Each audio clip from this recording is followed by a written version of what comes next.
Hello, everyone. Thank you for tuning in. My name is Z, and I am one of the curators of Something New Must Turn Up, six Singaporean artists after 1965, currently ongoing at the gallery until next Sunday. It is a joint presentation of six exhibitions that explore some of Singapore's most significant post independence artists.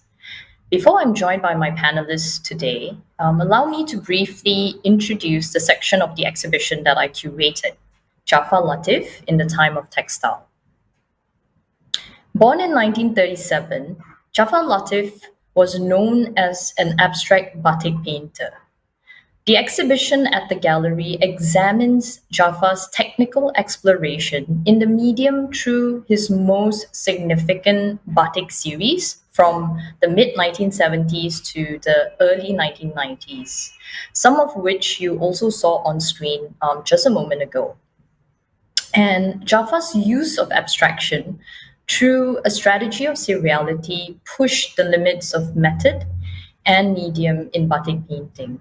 And in doing so, he challenged prevailing ideas about batik beyond its association with cultural identity, as well as criticisms from as early as 1970s that it was craft with limited artistic potentials. In the spirit of revisiting some of these tensions and debates today that have spanned a timeline before and also beyond Jafar's artistic practice, I have invited two contemporary artists with me today, both of whom have involved batik in their artistic practice, but more importantly, they've also used batik as a critical device in engaging questions and issues on art and tradition, as well as national and cultural constructs with popular culture, such as fashion and feminine labor. I'd like to invite Fadrina and Yi Ilan to join me today. Hi, Fadrina. Hi, Ilan. Thanks for joining me here today. I'm just going to briefly introduce both these artists with me. They're, calling in from their respective studios, one in Singapore and the other one in Kota Kinabalu, Malaysia. So right in the middle here is Fadrina Razak. And Fadrina Razak is an artist and also an educator based in Singapore. Not very dissimilar from Jafar Latif, who also spent his lifetime working as a teacher and an educator in various vocational institutions. Her practice concerns the notion of individual and cultural identities, but they are often steeped in aspects of emotion and spirituality. We'll see a bit more of that when she talks about her work. Fadrina works primarily with batik medium, both in her artistic curatorial projects as well as an educator. So she actually runs batik workshops, and these batik workshops are actually open to students. And then on my right side is Ilan, calling from Kota Kinabalu in Sabah, where she is currently living and working as an artist. For those of you who may already know her, Ilan's practice has been primarily photo media based until more recently, which we will also talk about a bit later in the conversation. Yet, I think what's important and quite interesting about Ilan's practice is how she has always deftly and boldly navigated other mediums, and this includes batik as well, in her engagement with archipelagic Southeast Asia history. She has tackled issues of colonialism, neo-colonialism, power, specifically through a leitmotif that often recur in her works, the table or major, as well as the impact of historic memory in social experiences. Now, before I get to a conversation with the artists, I just want to welcome everyone who's tuning in today to say that there will be a 15-minute Q&A at the end of this session. So in the meantime, while we are talking here, do send in your questions in the chat function on either Facebook or YouTube at any time of this conversation. So I would like to now, well, do you guys want to say hello? Hello. Okay, wonderful. So, Yeah. right now, I'd like to talk a bit about the works by these two artists. Um, yes. Firstly, the works, more recent large-scale work by Fajrina Raza, shown here is Deconstructing Batik, which is a work that is completed in 2019, and it was exhibited in at the Malay Heritage Center. In Singapore. My clicker is not working, so maybe it requires some time. Oh, there you go. So these are some of the exhibition views of Fajina's work in an exhibition called Of Wax, Dye and Labor, which happened in 2019, and also of a more recent, also large scale batik work, which is Afterlife Reverse Rituals.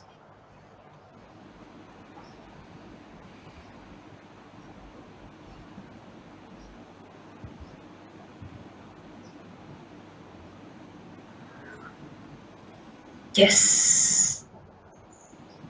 Bit of a lag there. I'm sorry. I apologize, everyone.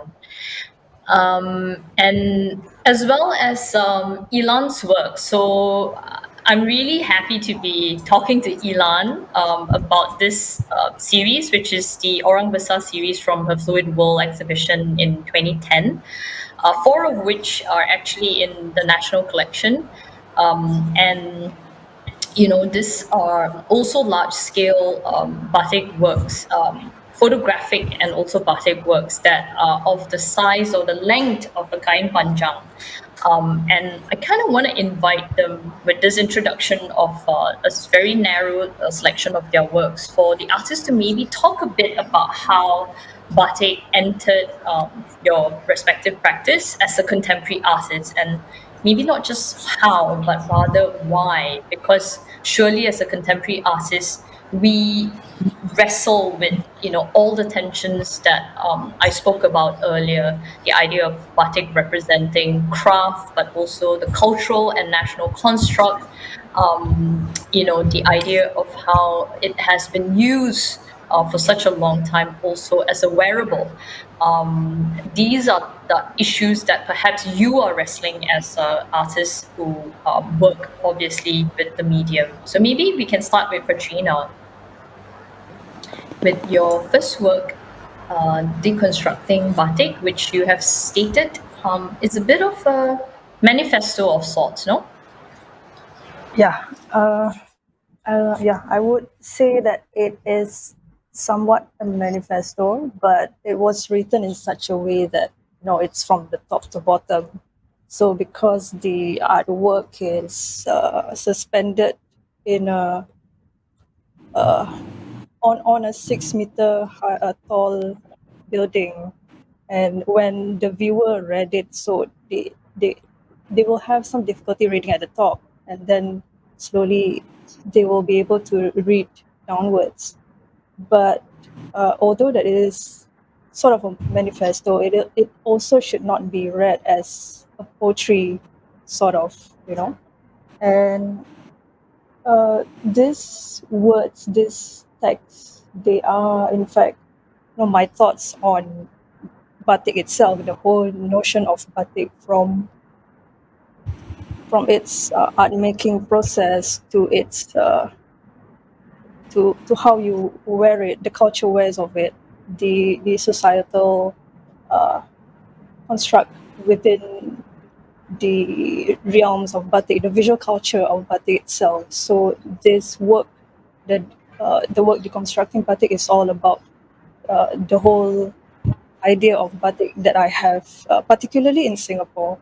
But I do find that being in a modern, fast-paced, rapidly developed country, you find that there is a need to step back and look at this as something of a lost heritage, like that, somewhat a lost heritage, but it is still being practiced by artists in Singapore, just that it's not as much as how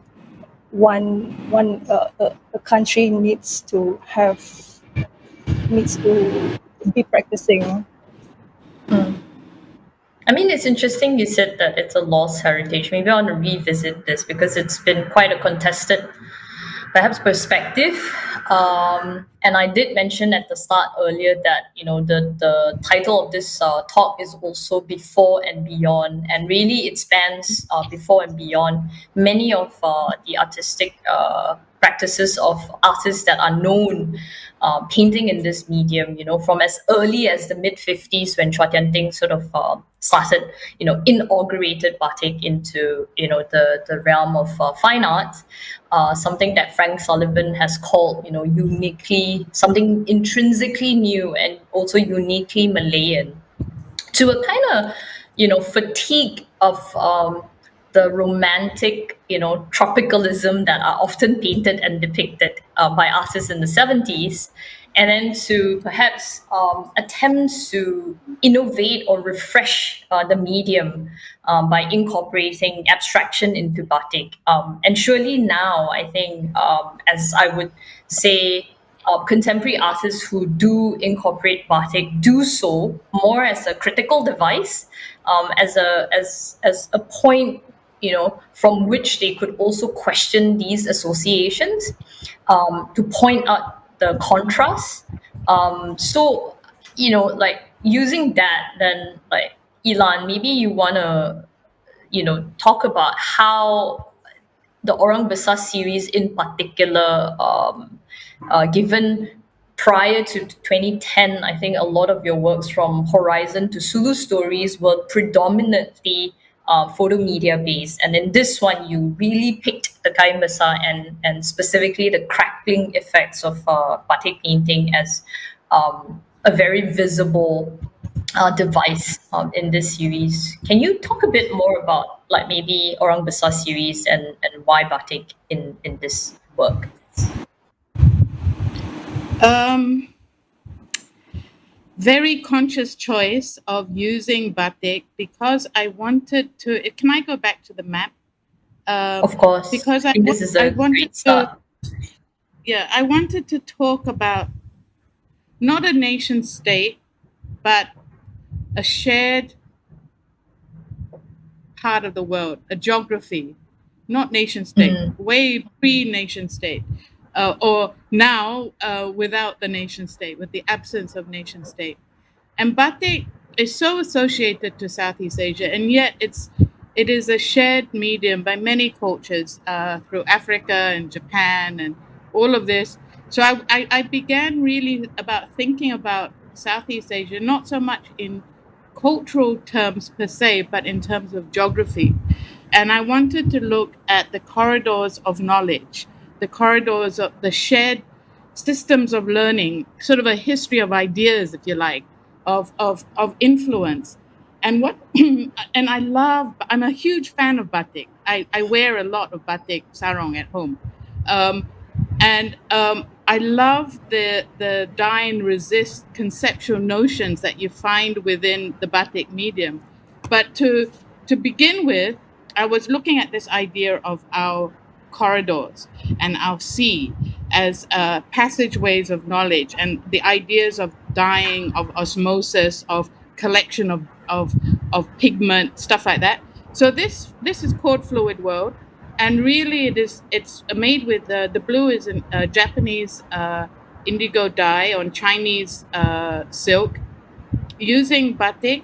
Eddie Yap helped me make this, a batik artist in Malaysia, largely in the fashion world. But I love the batik crackle because of these fissures, these cracks, and the notion of what is influenced by dyes or ideas and what is resistant to that, and also this notion of osmosis, of absorption. So it's Yep. really Understood. I started looking at batik as a way to try and understand our history of ideas, if you like, compounded with knowledge that a lot of our batik makers historically were women. So in a way, I was looking for at the time historical evidence of the woman's voice, the woman's object, the woman's text, the woman's textile, and a lot of the documentation from women's opinions and ideas are found in the textile arts across the world, but specifically in our archipelago region. And then the series evolved to try and describe a kind of corporeal bodily description of power, of a kind of patronage or tribute system, if you like, with our patriarchal world. And I wanted to, the next slide, please. I wanted to talk about that powerful patriarchal boss system with the medium that at that time was predominantly the medium of women. I wanted to describe the story using woman's medium, woman's language, if you like. So there was a triptych of three. I think your order The is wrong. carnivorous, the parasitic, and the petulants. Yeah, sorry about Yes. the. Yeah. So what you have is the contemporary. They're actually silat dancers photographed in Kuala Lumpur, and it's a mixture of them making tower and me adding onto the tower to extend the tower. And at the top of these towers of people is this orang besar with an umbrella, because again, in terms of our visual culture, when we look at our imagery that we have from the past, often you see the orang besar with an umbrella, right, shaded, and somebody holding it. So this whole series was talking about the structure of power. The kain panjang, the kain sarong was often worn by workers in the field because it allowed a lot of movement. Yeah, the kain panjang. So it's a physiological wearing of fabric is wound a lot more tightly, and is worn more by the elite who are not changkuling and digging the land or working the land. So it's on the kain panjang dimension with the kepala, the head of the sarong coming from the natural world. So I'm drawing from all kinds of resources, but more specifically, I'm using the methodology of using batik is specific to the history of batik within the construction of notions of national identity, of power, all of that had developed since the 1950s with Chua Ken Teng, quite Orientalist pictorial images of fecund women, the Malayan large-breasted woman, sure, yep, and Su Ping's romantic, also I think Orientalist views. These migrants that had come to China, and who were so enamored by this new place, I feel, and wanting to find a medium to reflect that new love and that new being enamored by something that developed sure, yes, into our civil service wearing batik to the office. So it's a very loaded medium, but that weight, that baggage is so fascinating. So the choice of batik is on purpose for all that it brings to the storytelling. That makes sense. Yeah. Yes, yeah. And I guess for you, it's also at least in the Orang Besar series, what's quite specific is the medium or the materiality, not just the materiality, but the medium. So the dye, the indigo dye, and the silk, where they come from, and the long history of also where these materials are from. Talks about that fluidity of that history of also batik painting, which we often forget. I think we want to think of the shorter history of how batik is endemic to this region within the Nusantara, and therefore it represents that particular and specific cultural construct. So I think that draws me back to maybe like looking at perhaps just how slightly different your way of thinking through batik and Fajrina's manner of thinking through batik, one that also looks through the gendered aspect, but really on the one hand, Fajrina as a Malay artist as well, and thinking about the importance of batik and what it represents when it's worn, versus Elon in kind of interrogating the long history but fluid before it has been instrumentalized within kind of nationalistic or state propaganda during the height of thinking of batik as a national identity. I want to kind of like maybe zoom into aspect or the way you treated these works. So for Fajrina,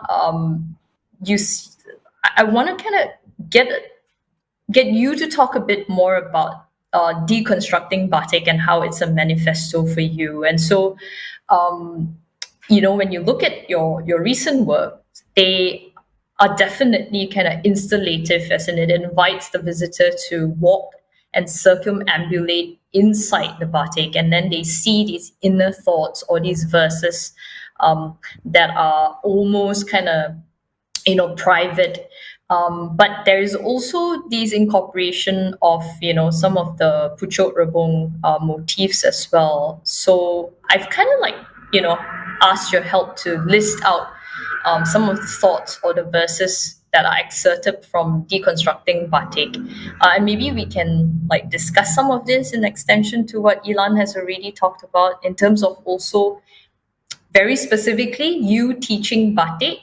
Is it teaching a craft, or and then you using batik in your works in these large scale installation. um, Here you've kind of like listed it as it's craft, it's art, it's narrative, it's symbolic, it's identity, it's culture, it's a way of being Asian.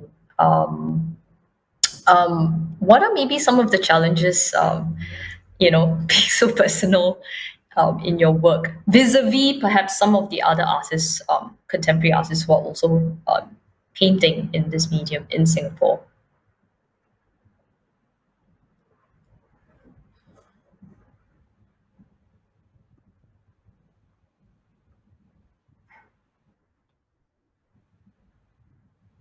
Sorry.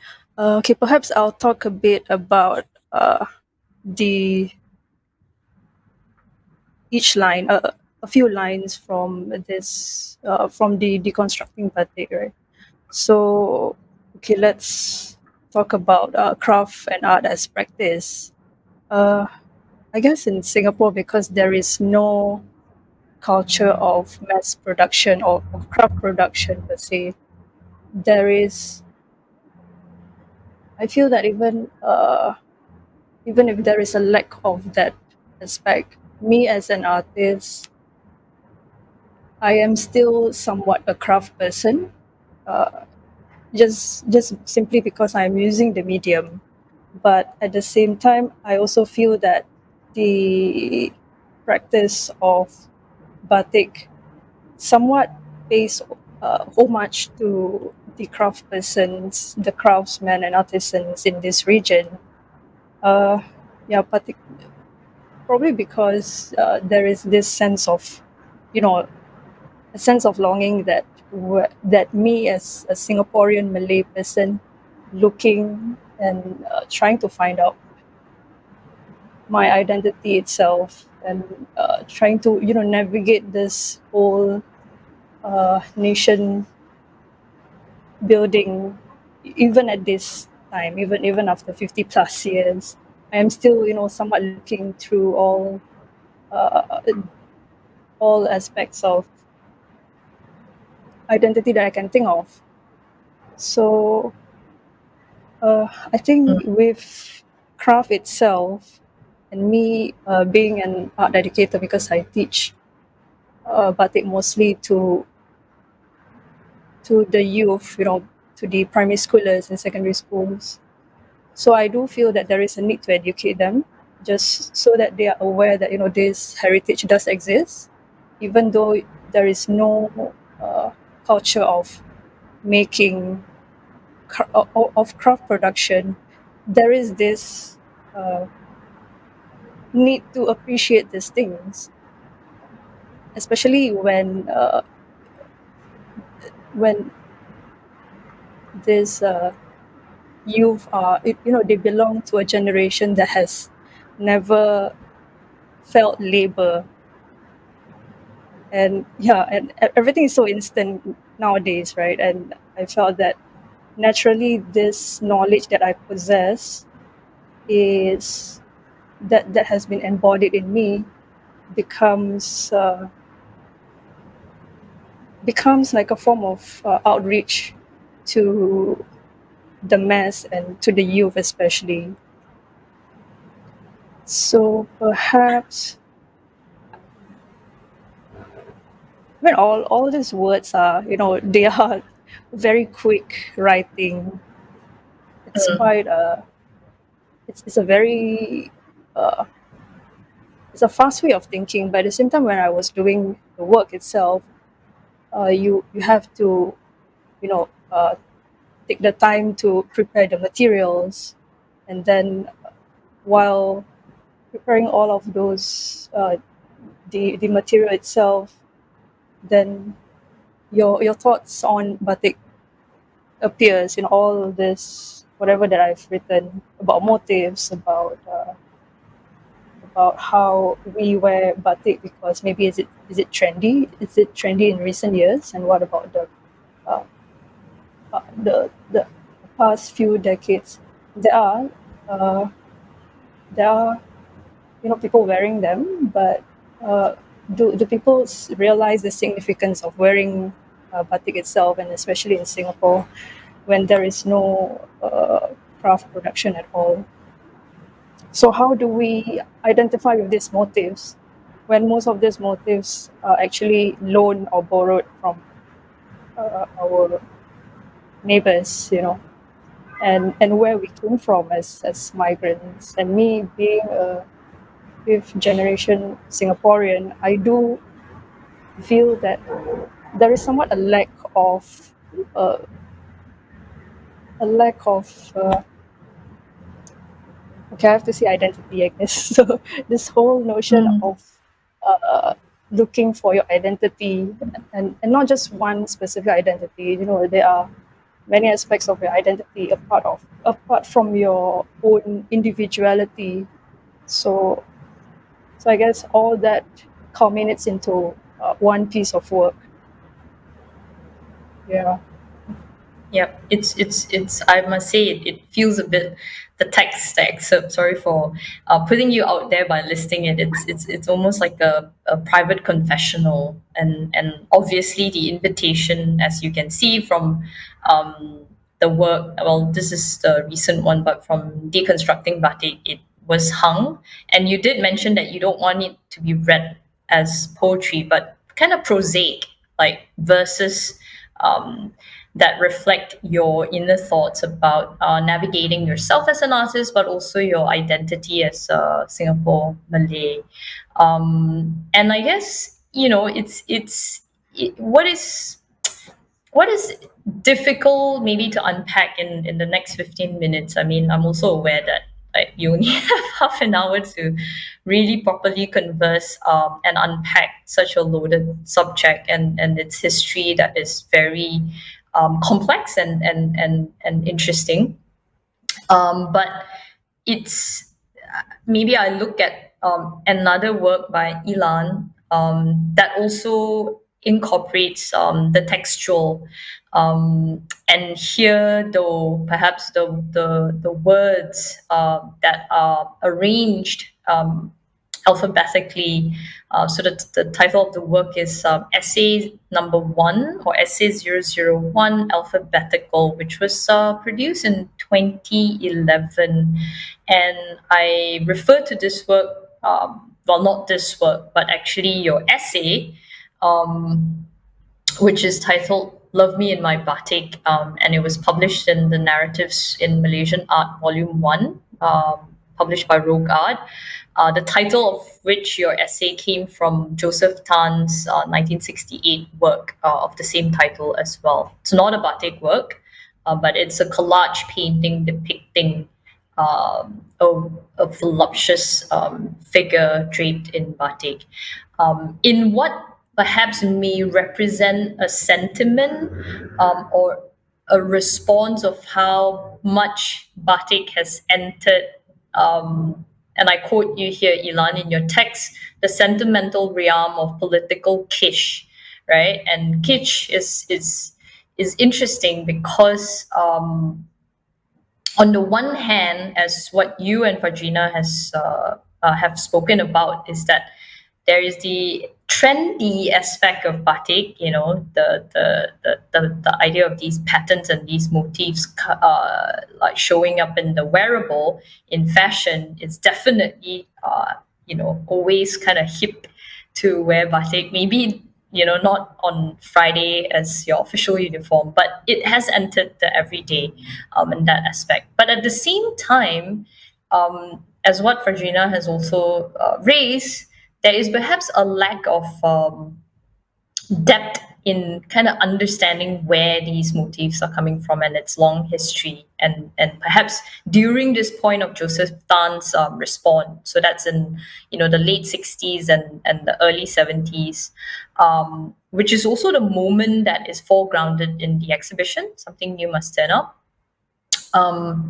There is a fatigue, perhaps, or a reaction against how batik has been used in partnership with state propaganda. And so you've kind of listed all these words, criticism, but also words that reflect that manufactured importance. So I like this. In H, there is humble epic declarations, which obviously what batik represents as well. But I think I want to kind of land on this word unstable in the U section of this work. So it's a large piece of batik which you have listed in alphabetical orders, phrases and words that are also in that essay. So maybe could you talk a bit more about this work? This work is exhibited in Ilham uh, at the Love Me in My Batik, Modern Batik Art from Malaysia and beyond. So that was back in 2016. Yeah. So let's land on this word unstable, Ilan. Something that you obviously love occupying, being part of, and then critiquing as well. Yes, it's like the batik crackle, which is this frenetic kind of energy, right? It quivers. You can't hold the line still, and it's I love the state of being unstable because it anticipates action. It anticipates movement, and Fadrina's work reminds me of just how important batik is to our our identity, our sense of ourself, and all of that. It is really, really powerful, and that's another aspect of batik that makes it just so fascinating. And that Mm, quote that you mentioned just now, Z, um, the political kitsch notions. It's something that I encountered 30 years ago when I was reading Milan Kundra's The Unbearable Lightness of Being. And it's been foundational to a lot of my work. And he talks about the joy of being moved by all mankind to see children running in the sunset and go, oh, isn't that beautiful? And how a lot of political scenario is about recognizing what is meaningful to people and then mm, using that within propagandic terms.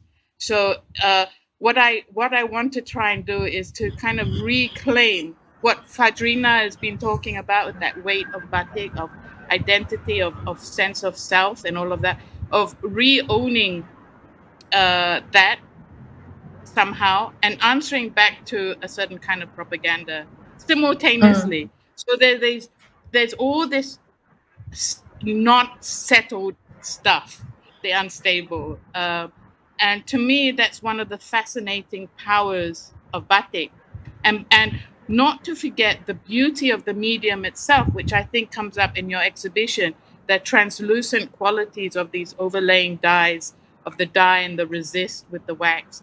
So this list of words came about before I was invited by Rogue Art to contribute an essay on batik, because I had just in 2010 made the Orang Besar series. So which was a combination of photography and batik. So it was already experimenting with batik, and they wanted me to write an essay about the history of batik, or not the history of batik, but batik art.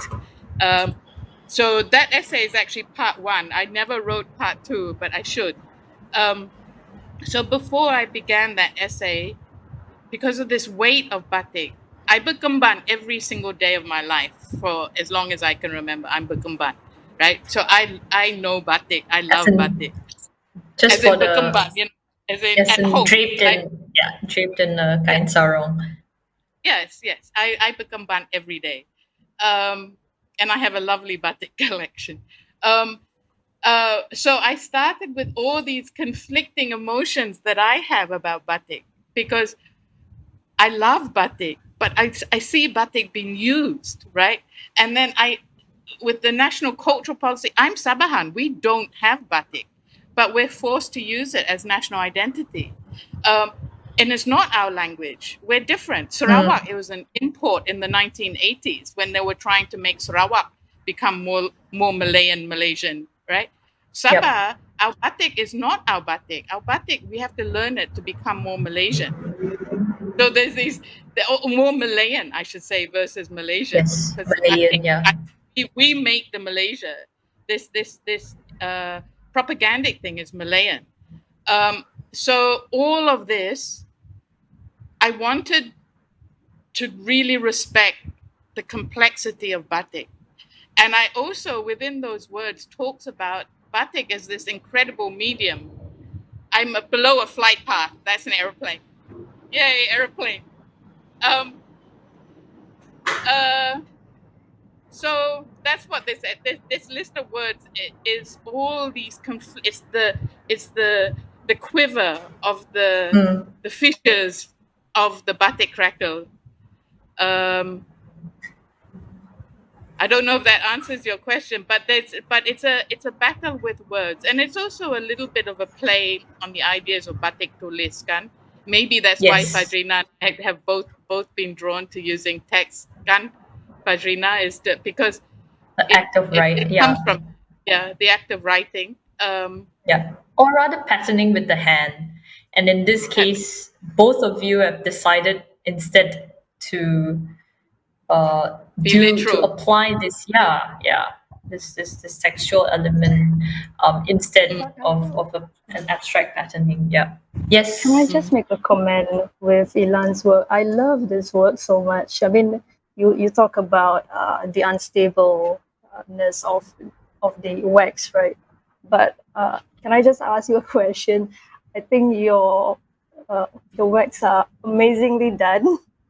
The wax lines, they are so uh, almost perfectly done. You know, you hardly see any crackles. It's perfectly dyed. I mean, whereas usually how I do it is I have to re-wax the text again a few times so that the resist text becomes more obvious, because I keep dying and dying, especially for the two works that are being discussed today.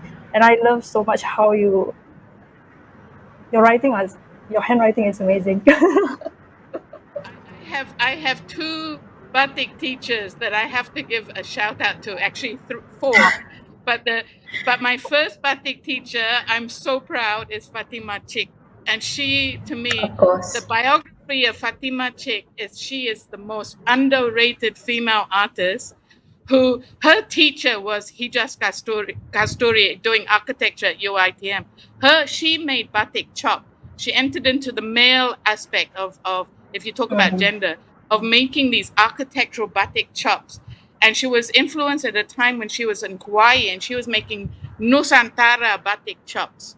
And this was in the alamak, late 70s, I think, early 80s. Yeah, But early it's a, 80s, and Fatima then Chin. yeah, she was also working in the fashion industry. So as a woman, she combined the visual arts, architecture, and fashion. You should do a show with her, lah. She's to me very important. So she was one of my teachers, and then Masrina Abdullah, and I did this in her studio. She is a very important batik fashion designer under the Piala Endon in Malaysia. And she is the one, I was using her studio when I made this, using her janting tools of various sizes. So this is with quite a large janting tool, which is why there's so the wax carries through quite quite like ink, if you like. Yes. And then Yeah. the difference with the dyeing, this is slightly technical, but batik is incredibly scarily technical, is that Yeah. unlike you, Fajrina, I haven't dyed many colors. I have a singular, almost treated like silk painting. I've literally not submerged, because normally it's when you submerge that you get the crackle. So when you Cracking. like Yep. silk painting, when you paint on the dye, you don't get the crackle.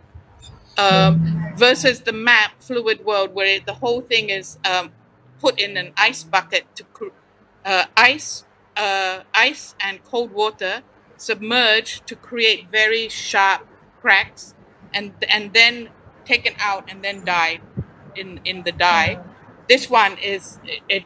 I'm not scrunching the fabric. That's why there's Yep. no cracks. Yeah. But the amazing thing about batik, I want to stress, as a medium, I think we're just touching the tip of what batik can do. It's an amazing medium.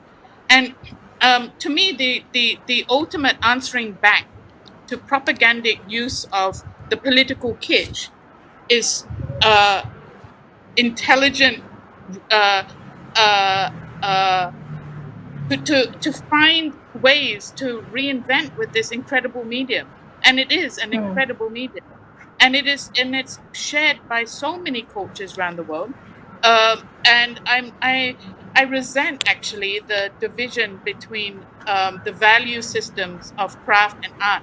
I just read an article yesterday about India, about one of the ways that they're finding economic relief from in a post COVID world, is through craft making, and these communities of women who do not require large, expensive infrastructure to create entire industries that are fed into the world using their basic millennia old craft techniques.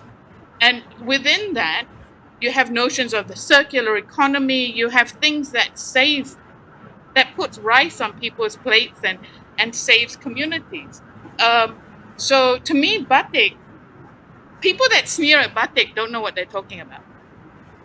They just don't know how much there is within the medium. They haven't given it thought. It's very cursory. But as a medium, with the translucency, all of that, the different ways you can treat it with textile arts in general, I'm completely enamored.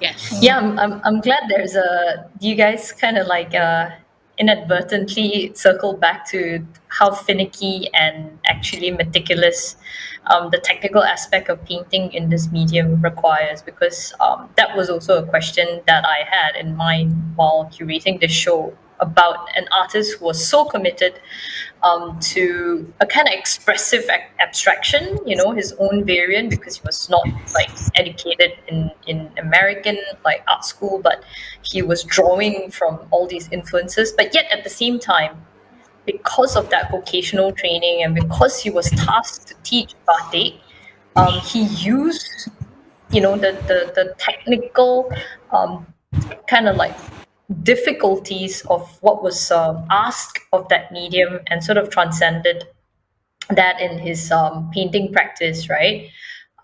So I like this discussion about actually, I was also going to say the ratio of the wax and the different types of ingredients will also determine whether the wax is going to come out of the chanting more smoothly or in a slightly kind of like thicker viscosity, and that would completely also change the final result of the batik painting as well.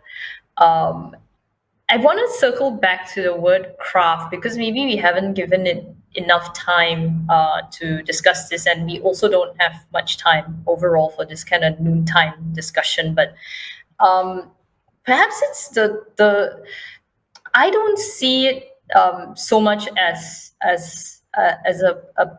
problem, but I understand, within the appraisal of visual or fine arts that occasionally there are aspects that are, prior to this in art history are not given sufficient attention because it's very easily cast aside as, or it's craft, or this is something people, or women usually, it's the situation, or this is what women do, um, for leisure, and therefore there is no artistic finesse to it.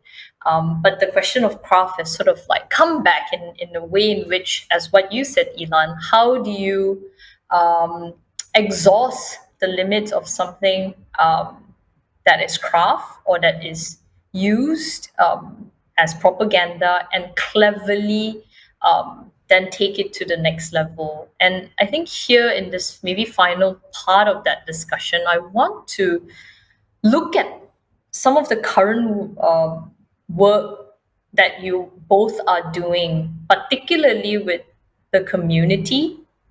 So Fadrina, you have this 405 residency, which I'll ask you to talk a bit about, and then with Elon, you have also kind of had a recent shift in your work, particularly since your return to Kota Kinabalu in 2016, working with weavers.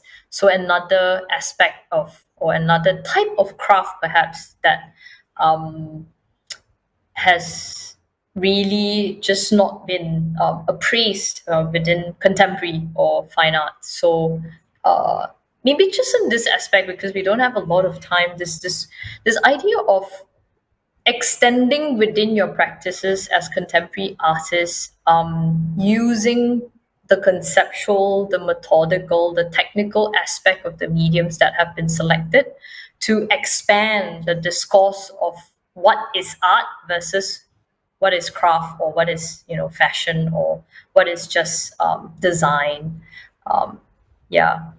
So do you want me to share the video of Yeah, 405 yeah, you residency can. for Gina as we talk about what you've been doing in your studio?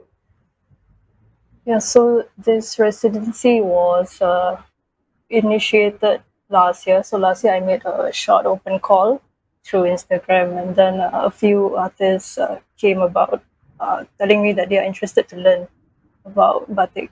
And I felt that, naturally, as a art educator, it feels natural for me to transmit this knowledge to them. And as long as there is interest, I am willing to, invest my time in this project. Uh, if there is even more contemporary younger artists getting involved in batik, I think I would be the most happy uh, to support them. So in this residency, the three artists came. They spent a few months in my studio to just get a hang of batik. But they all come with different knowledge, with different expertise. Uh, some are sorry, they do not have any knowledge of batik at all. So when they came into the studio, they came in with their own embodied knowledge. So I also learn from them as well when they start to incorporate their technique, their skills with batik making. And it's really interesting to see that how I don't know if I should use the word innovation, but really experimenting with the medium and with the medium that they are already comfortable with. I think that is that is a plus point for this residency, and it's amazing to see the outcome of the residency that they have experienced already. And in fact, one of the artists, Priya Gitadia. So what she did was she was uh, experimenting with used wax that has already been used for batik making. So what happened is that after the dyeing and the boiling of the fabric, the wax will float on top of the uh,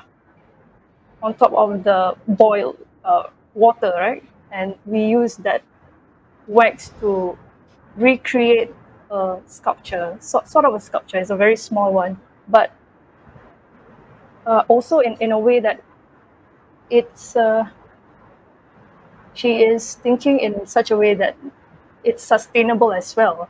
That perhaps all this wax that is being used can be reused again. So I think that is one of the outstanding works that I find in this residency, and also with Rushdan incorporating cyanotype with batik, and what's another word? There is another traditional photography mix of uh, traditional photography with traditional batik medium being combined into a piece of work. I think that's amazing. And also for Carmen, she did. Uh, I think Carmen did a few experimental work with mark making because of her background in rhythms, and yeah. So just a quick one. So I was also involved in the community arts residency with the Taman Jurong residents. If you can go back to the slide. So it was about a few months, and even though the works are individual, but how I collaborate with them is that, I ask them what is there any motives or visual icons that they can relate to as a Singaporean, as someone living in Taman Jurong, and how do we identify with that motives. But I also realized that at the end of the day, because this is an individual work, their own uh, silhouettes. So the next slide, they are holding on to their final piece of work, which is in fact the black motifs are actually themselves. They themselves are the motifs. It represents their individuality, and also this whole um, motif around that you might be able to find in Singapore from what you see on a daily basis becomes part of this piece of work. Mm. So I think that is has been a great time for me, running these two residencies, and hopefully the 405 art residency will be carried on for the next cycle, maybe this end of this year, next year. Yeah. Right. Okay. Thanks, Virginia. And I'm very aware that we've kind of like been happily talking and discussing here without checking if there are any questions. So we have like a few moments left of this very short afternoon conversation. But if we do have any questions from the audience, either on Facebook or YouTube, let me just get our colleagues to share that on screen before maybe going to you, Ilan, about your work with the weavers. So, yeah, here you go.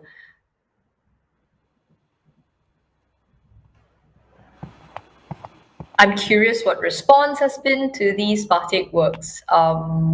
Okay.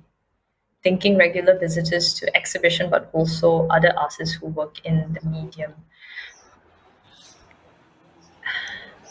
I get that I'm an imposter. It's like, how dare she? That's our medium. I've had that a few times. But you're not a batik artist. Oh, yeah, you know. So, and I've also happened to, like the text one is actually so simple, right? So I thought, oh, this is very simple. I'm learning. I'm learning.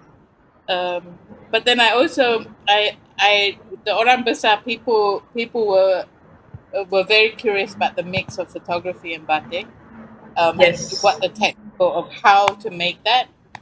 So my Photoshop photography was printed on 100% natural silk. 100% natural is important, so it will receive the dye. It is then taken through the batik process. Some colors are more stable than others. Turquoise is a nightmare. Um, but I get a mixture between technical curiosity and people who are more interested in talking about the ideas generally. I mean, yeah, can I just? I think I share. Sorry, not share. That whole batik belongs to this person, but it belongs to another group of uh, ethnic group. I find that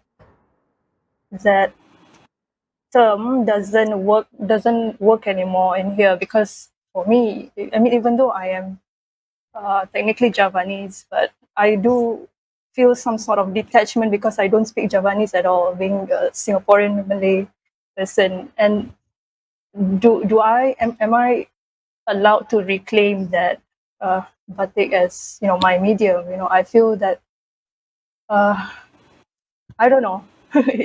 It seems that like I'm at a loss as well. I'm still using the medium, but just because I use the medium, does that make me a Japanese person? Yeah, if that makes sense. Then all this thing about claiming that batik belongs to this specific people, I find Yeah. that a bit redundant. Yeah. I mean, I guess we return to Ilan's Orang Besar map, isn't it? Where the fluid borders and the fluidity of exchange, whether it be transactions of knowledges or transactions of these sort of technical and also material culture, has been, there's that long history of that. And that brings me, maybe, I'm sorry, there's fumigation happening in the background if you hear that noise. But just as a last point before we end today's discussion, I don't think we have any other questions. It's also maybe for Elon to talk about your work as well, and perhaps in the past, your your artwork, involve the aspect of collaboration, but this happens more on a kind of creative, if one could even put it, a professionalized manner. But you've recently also moved to working or collaborating with just communities, and really kind of like finding a space in which the the the co-making and the coexistence is not just artistic, but also completely very geolocated. Um, so can you talk a bit more about your weaving project, just as the last aspect, Ilan, if you don't mind? We've kind of then moved beyond both batik as well, but this point about the Um, collaboration is important. Yeah. Please go to my website, borneoheart.yeelan.com. Yeelan, one word. I have been working with a land-based community in Keningau with Dosun and Morot peoples, and also in the Sulu Celebisi border with Bajau Samadalaut peoples. And both communities weave. The inland community with bamboo and the sea community with pandanus, triggered by the NGS outbound commission. I think NGS had no idea that neither did I, that NGS was going to trigger this whole journey. They did use the word outbound. And I think it's significant to go back to that word outbound and uh, the intention of NGS to activate their public spaces and their how public audiences, before you enter the museum proper, the galleries proper, how these between spaces, the corridor spaces, trigger or are activated. This word activation to me is fascinating. So I've been working. My grandmother used to weave. She is Kadazan from Pinampang, and returning home was this whole journey of re-looking both in a biographical sense of my own family history, but also in terms of our mediums and the linguistics that goes with that, the weight of craft, the authorship even of craft. I think that one of the big difference between going back a little bit in conversation between craft and art is this notion of authorship, of assigning authorship. So one way that one big exploration that I've been on is to share authorship. So the weavers are on this journey with me, and they're named. They're very present. If you go to the website, you'll see talks where they speak for themselves on the project, and all of that to me is about how do we share the tika, how do we share the mat to open conversations, to open conversations to storytelling, to ways of looking at the world, of understanding the world. Circular economies has been really important to me, and the communities of how can art spur economy, especially for women and their domestic economies through their labor. How does it work to activate habits or change in favor of good practice in light of climate change? So all of this is all compounded, and it no longer just becomes about the output of an object, but a systematic methodology that is really heavy, but goes back to I am a political artist. And what does politics mean at the end of the day? It means how you organize society. So I am taking on politics my way through art, and the make and the and culture to me and art is the tika, and we're activating that for all these other things that come into play. Uh, Women's role in society, all kinds of things. The circular economy, never running away from economic issues, because at the end of the day, that's what these communities care about, is that they can look after their families. Um, and putting to the side things like culture, but to me they're intertwined in that the holistic sense of uh, a person. So it's been an incredible journey. Thank you to NGS's Outbound initiative that triggered this new direction that coincided with my going home. Sharing the tika, man.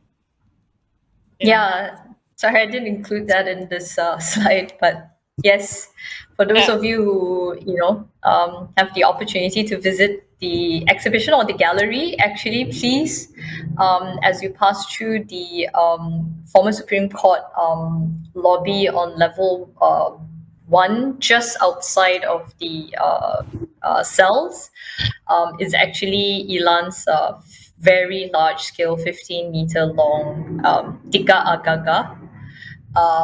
And that is really a site of, not just ambition, but also a kind of return, perhaps, of the question that she's been having. And I mean, the gallery is really happy to be your co-interlocutors in that commission. So we're really pleased about that. But it is important, as you both have mentioned. Perhaps this distinction of craft and art is a question that doesn't really need to be debated, because what is really crucial is to think of how the contemporary artists are questioning these issues of labor, about authorship, but also how art could perhaps be a point in which conversations can be opened up rather than be closed. As a kind of final point, I believe we have one last question from the audience. We'll just have that, and then we'll see. Yeah, can we just get the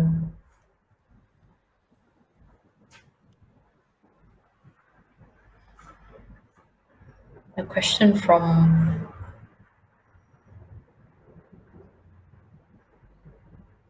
Polaroid about the significance of connection between text and batik?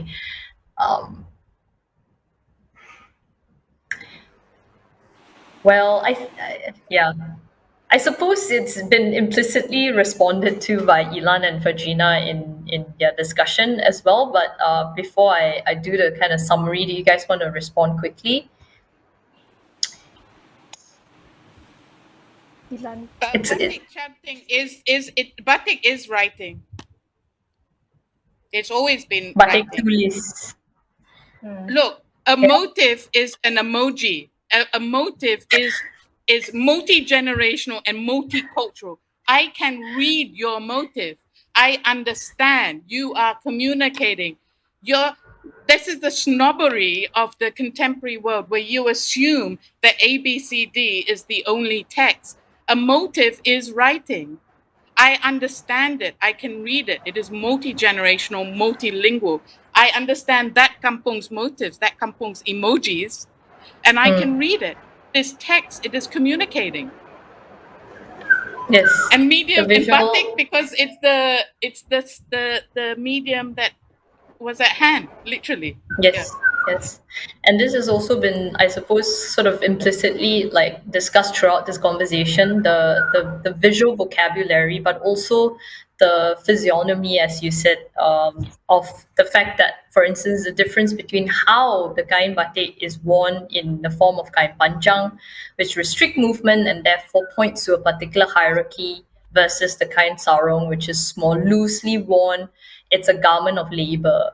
And so all these vocabularies or languages, I suppose, comes through in this textile. Yeah. Yeah. Sorry. Yeah. No, it's Fajina, do you want to add to anything? For me, because I've been using text way before I started with batik, and for me, text is because I didn't study painting back in art school, and how I see batik as a medium of painting is that it's so I incorporate that text. I replace that text with the uh, the language of painting. You know, I juxtapose the motif, the Pucuk Rebong motif with the text. And for me, text speaks louder for, to, to the audience. And it kind of replaced the whole idea on abstract painting. It could replace abstract painting for me because I've always been working on with text, and it's more emotive in that sense. Yeah. Okay. Thanks a lot. I guess that's also sufficient. That's also time for us to take our leave. It's a short noontime conversation, but thank you so much for sharing, Fajrina and Ilan. The URL that Ilan mentioned earlier of her most recent exhibition, Borneo Heart, it's borneoheart.yeelan.com. Am I correct? We will post this up on Facebook. So if you're interested to check that out, you feel free to do that. And for Fajrina, if you are interested in her works, you can also visit her website, which is Fajrina, her first name, fajrina.net. Yeah. So thank you so much, Fajrina and Ilan, for this chat. I like that it's kind of, you know, um, I try to structure it, but like there's also like moments of that space for us to be candid. So it's really wonderful to be able to kind of look at the practices of contemporary artists, women artists, who still you're still able to sort of take something that is um, so complex, so difficult, but there is always that aspect of the tradition and that craft, and be able to navigate that with finesse in your practice, but also in your community organizing and the work that you continue to do. So these are aspects that are extremely formidable. So I would like to thank the both of you, and to everyone else who's tuning in. The Something New Must Turn Up exhibition, as I said at the start of the talk, ends next Sunday. So it runs until August 22nd. So if you have an opportunity, please do come and catch it. And before I end today's conversation, to help us to kind of plan for our future programs, we will actually flash a QR code, and that will appear shortly. Just please scan that and maybe give us your feedback. And yeah, thanks a lot, Regina, Ilan. Thanks for tuning Thank in you. from the studio. Thank you. And we hope to meet you guys again, especially you, Ilan. Well, yes, I miss Singapore.